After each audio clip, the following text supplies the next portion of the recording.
Jake Silverstein came to see me in my office. Jake explained that his whole life he knew he was Jewish. It was part of his identity, but that he had never gone to synagogue as a kid. After October 7th, he felt he wanted to learn more about his faith. He began to read, to connect with Jewish peers, and one of them said to him, "They will hate you because you're Jewish, no matter how involved you are. So why not get the good out of your faith and not just the bad?" Jason Calloway had grown up very involved in Jewish community, going through religious school, graduating from Hebrew high school, but he didn't think it was that important to him. He married, has 2 wonderful children, and then October 7th happened, and he realized that his Judaism does matter to him. He felt the tug. He has now joined our congregation and enrolled his kids in the religious school. Carolina Gelber has been at Beth Am for years. She loved Judaism as a kid, even though she wasn't Jewish. She married a Jewish man and has been raising Jewish children. And then October 7th happened, and she couldn't stop crying.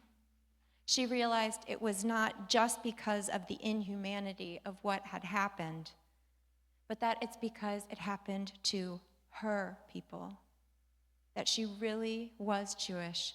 She just hadn't stopped to make it official. On October 7th, besides the horror and the heartbreak, the fear and the anger, Jews across the world felt something else as well. We felt our roots, thousands of years long, pulling us home. We wanted to be with family. We wanted to be where we belong, where we didn't have to erase parts of ourselves to make other people feel comfortable. There was an ingathering. Synagogue attendance grew. Sales of Judaica grew. We felt at once fear and pride. Rabbi Elliot Cosgrove of Park Avenue Synagogue talks about there being 2 kinds of Jews inspired by 2 moments that shaped Jewish identity in the Torah: the Genesis Jews and the Exodus Jews. Genesis Jews are the ones who hear God's call, those who choose Judaism for themselves as a personal choice and experience Judaism as a blessing. Then there are the Exodus Jews, those whose identity is forged by persecution and struggle for survival. He argues that before the October 7th attacks, many American Jews identified as Genesis Jews, comfortably rooted in their identity by choice rather than by necessity. And how true is that? Aren't most of us Jews by choice, even if we were born into the faith?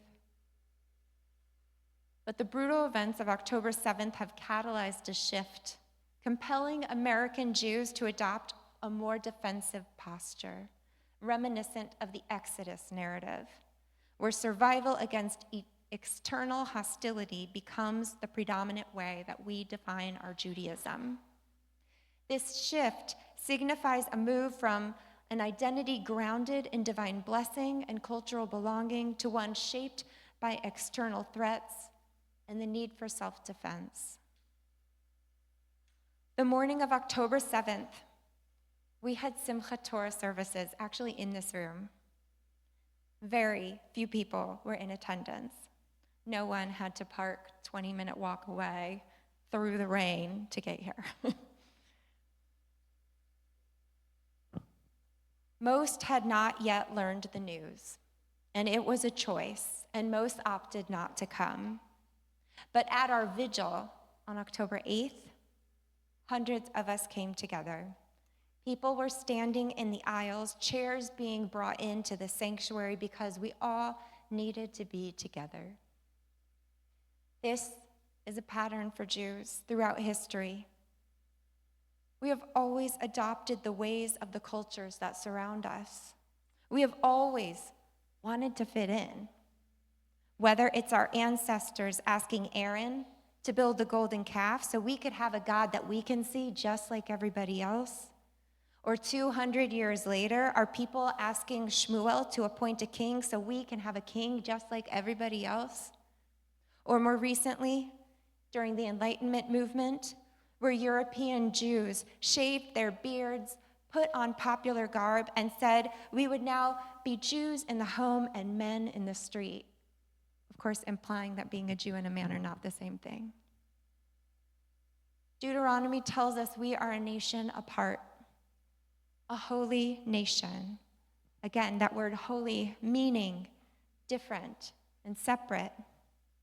Again and again, we have tried to fit in, thinking that if we could just be like everyone else, they'll accept us.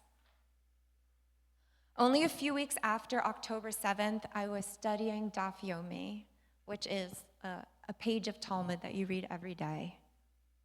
And this page broke my heart. It resonated with me so deeply. On Bava Kama 83, I read Shimon ben Gamliel's words.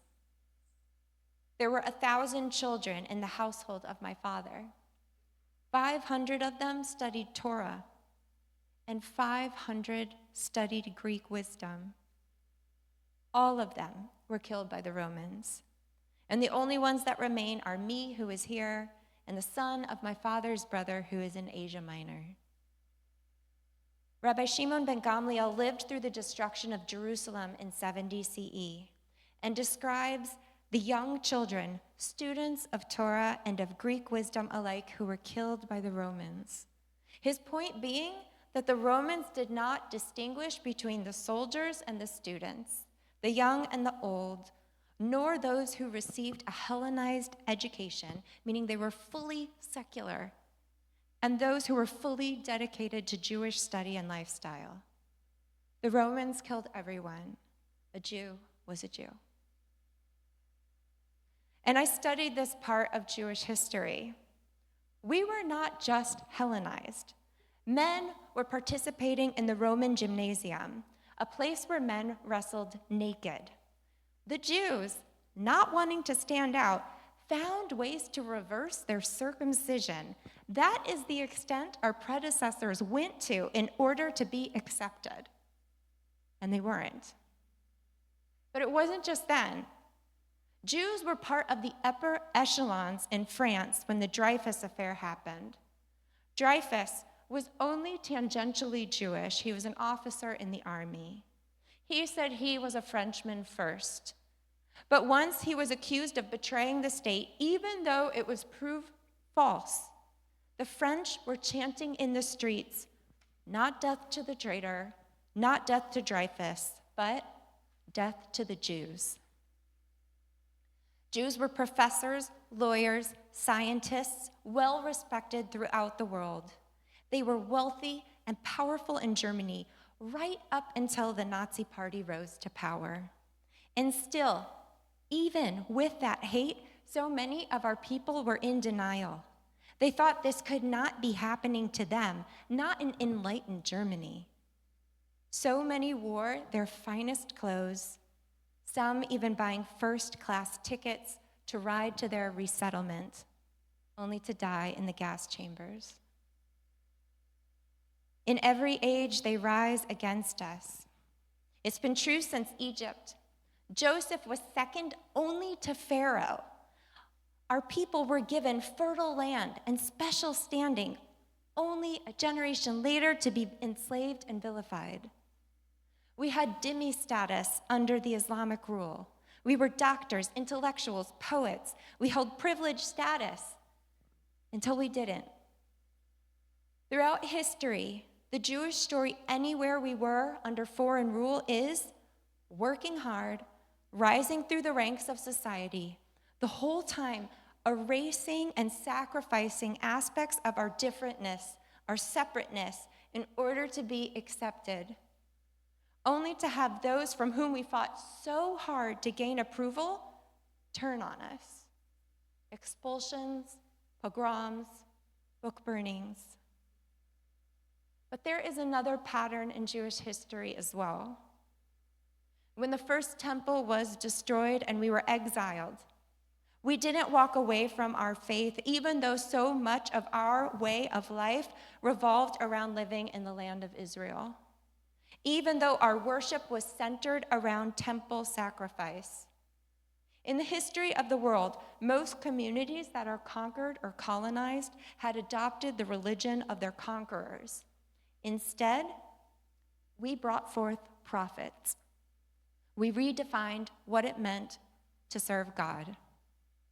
We eventually returned to the land, rebuilt the temple, only to watch it be destroyed and be sent into exile again. Did we abandon our faith or give up on God? No. Instead, Rabbinic Judaism was born, which taught us how to live outside of the land, how to pray and gather without the temple as our point of centralized worship. We turned our dinner tables into the altar. In 2014, a genetic study was done, which taught why it is that we can so easily identify if someone comes from Ashkenazi Jewish descent. Why it is that if you do a 23andMe, it'll say you're a 99% Ashkenazi Jew. Which, by the way, if you're a Jew by choice, you're 100% Jewish. You're 100% Jewish no matter what your blood says, okay? As long as that's what you want to be. Okay. But for people like me, it says I'm 99% Ashkenazi Jewish. So how do we know this? How do we have this marker? It's because between 600 and 800 years ago in Germany and the Rhineland, our people were decimated down to about 250 to 300 people. That's it. 300 at the most. How many expulsions?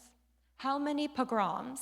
How many of our people did we lose to hunger and to plague and to hatred? And yet those 300 are ancestors for 80% of the world's Jews. That's 12.5 million Jews. You can imagine what that number would have been without the Holocaust. And during this dark period in our history, when our community was decimated to such a horrific extent, the Zohar was written. This book, totally rethinking our Jewish text with a focus on the soul, intimacy with our higher power, focusing on our mission to heal the brokenness of the world and to heal the heavens, was brought into the world. Out of our darkness, we brought forth light. We are in a moment right now where the outside world wants to define what Judaism is. They are oppressing us and telling us who we are. But we know who we are.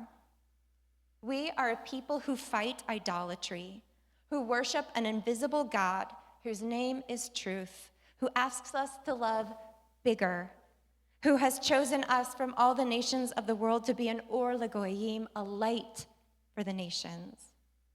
We are a people who resist idolatry, the idolatry of lies and convenience, who refuse to bow down to tyrants, who have refused generation after generation to give up the room to people who hate us. We are children of Jacob, wrestling with God and man alike. We are the children of Isaac, redigging our father's wells. We are the children of Abraham, smashing idols and hearing God's call. It is faith that gets us through. It's there, deep within us. The outside world tries to define us through oppression, to make us Exodus Jews. And yes, being Exodus Jews gives us community and belonging and binds us. But I hope that we will stay Jews of choice as well. Choose to be Genesis Jews. Don't let others define who we are. We define who we are. We are a people chosen by God to be a light to the world, people who serve as God's hands in this broken place, people who see in the path of Judaism how to live lives of blessing. We know what to do when the world turns on us. It's to remember our roots and to double down on Judaism. While so many have begun to wear hats over their kippot And so many students have felt unsafe wearing Jewish stars or shirts with Hebrew or hanging mezuzot. Even more have begun wearing stars, have begun to celebrate Shabbat. Look at the women in this room. So many not only wear a Jewish star necklace, but they stack them with bring them home dog tags or outlines of the state of Israel or hamsas or pins. We can be brave for those who can't. We can celebrate Shabbat and remember how the Torah gifted the weekend to the world. We can read Daf Yomi, a page of Talmud every day, and join 350,000 Jews studying Talmud across the world, or you can read my blog about it. We can join Rabbi Barris's Mishnah Torah challenge. We can come to services once a month or pop-up Shabbats on rooftops, or if you already do that, twice a month. When we volunteer, when we vote, we can say a blessing. We can wear something that identifies us as Jewish. We can say a blessing before we eat. We can refuse to dim the light that God has given us, because dimming our light has never helped us, and it won't help us now. And we can remember that we have not lasted this long because of anti-Semitism. We are not here because of the Holocaust or because of the pogroms, because of the Inquisition, or because of our slavery in Egypt, and we are not here because of October 7th. We are here despite those things. So let's not be defined by others. Let's define ourselves, what it means to be Jewish, as our ancestors did again and again. Let's fall in love with our faith. It's that love that has gotten us through all the hard times in the past, that love that has held us together, that love that makes us feel connected to our Jewish family no matter where they live or how they practice. And haven't we been taught that only love can conquer hate? So if you want to defeat terrorists, fight conspiracy theorists and anti-Semites, double down. Double down on Judaism. Judaism is a blessing, not a curse. In the morning blessings, it's traditional to thank God for having made me a Jew. So let's be grateful and experience our Judaism as the blessing that it is.